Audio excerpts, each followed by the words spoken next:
Ignorance of the law is not a defense. That is what we've heard many times before, and it's true. Texas Penal Code 8.03, mistake of law, says that ignorance of the law is not a defense, and even a reliance on something an attorney has told you will not count. It has to be reliance on an official court or governing body. We'll go into that in the longer video, but that's the short version. Okay, if you've made it this far, you are in the long video. It's 8.03 Texas Penal Code, mistake of law. And the first provision here is pretty simple. It's the part that says it is no defense to prosecution that the actor, meaning the person charged with the crime, was ignorant of the provisions of any law after the law has taken effect. Okay, so that means that if the state of Texas, let's say tomorrow, passes a law that says you can't wear a blue shirt, the fact that you didn't see in the newspaper that you can't wear blue shirts anymore, that doesn't matter. If you get caught wearing a blue shirt, this part of the code is going to tell you that it's not a problem for the police to arrest you for that blue shirt law. Now, the blue shirt law might have all sorts of other arbitrary, capricious forms of government overreach. We're going to get you the case beat on appeal to the Supreme Court if it goes that way. But for illustration purposes, that's what it looks like. Just because you didn't know there was that law doesn't mean that it's not going to be applied to you. However, subsection B is going to have a list, but the first part of subsection B says it's an affirmative defense to prosecution that the actor reasonably believed the conduct charged did not constitute a crime and that he acted in reasonable reliance upon, and we're going to go into what those things you can rely upon are. It's only specific ones. But let's talk about affirmative defense to prosecution. That means it's something that the defense has to bring up. We have to show evidence of this affirmative defense. We'd have to produce that evidence at the trial and convince the jury by preponderance of the evidence that that's 50% plus one, that this affirmative defense might apply. Once that happens, then the prosecution has to disprove the affirmative defense beyond a reasonable doubt.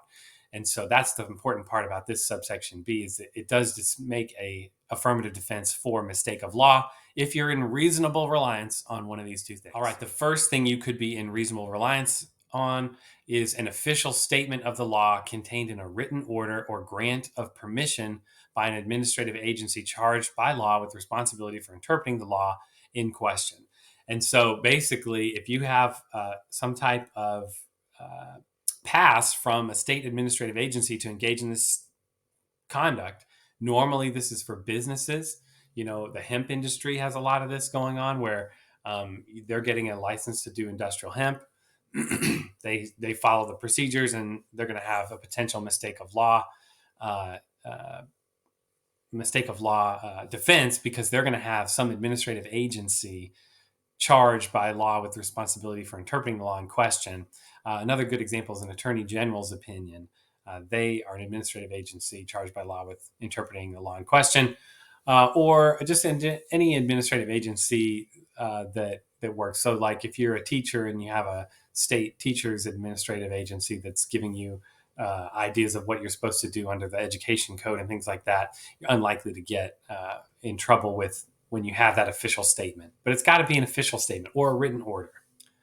Then the other one here is a written interpretation of the law contained in an opinion of a court of record or made by a public official charged by law with the responsibility for interpreting the law in question. Again, that's the Attorney General.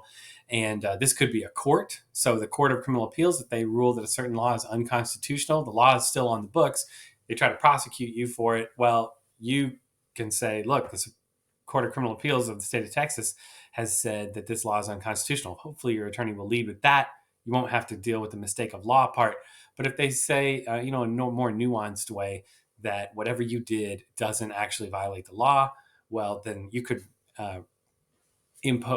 propose you have this mistake of law defense because you're relying on a written interpretation of that law contained in an opinion of a court of record. So that's all the courts in Texas other than JP courts. JP courts don't have a court reporter, so they're not a court of record, right? So county courts, district courts, the appellate courts, the Court of Criminal Appeals, those are all courts of record.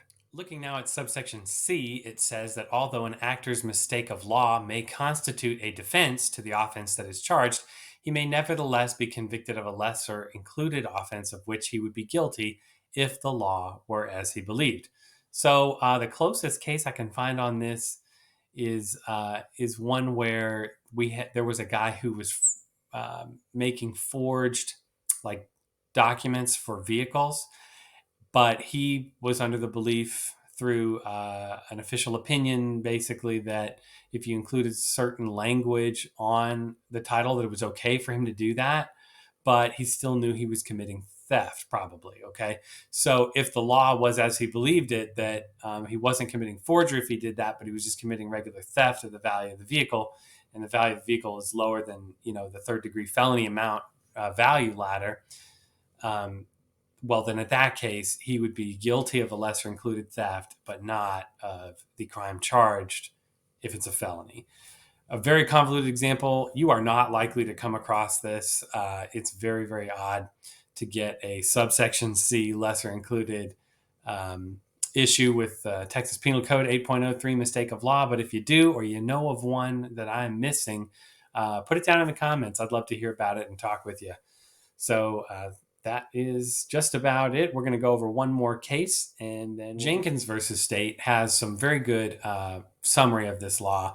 It actually had a very strange conclusion because it allowed basically for the idea that the intent element being negated by a mistake of law was somehow allowed, even though that language is not written into the statute. But in any case, what it says in a more general sense is that this is a great case for trying to prove reliance on the advice of counsel does not constitute a permissible mistake of law. And they cite Barrera versus State from Corpus Christi and Gallegos versus State from Houston. Jenkins versus State you can cite as well for this proposition that if you're trying to admit a defense on mistake of law, and the reason is because an attorney told you something, that's not gonna fly. That is not a defense. It's got to be an official public document, opinion, or as we discussed earlier, something written by an administrative agency. That's your best bet. If this is going to come up, it's going to come up in that context. Thanks for watching. Don't forget to like and subscribe. If you like what you saw, leave us some comments about what you like, what you don't like. If you got an idea for a video you want us to do, go ahead and send it to us, and we'll see if we can do it for you. Thanks.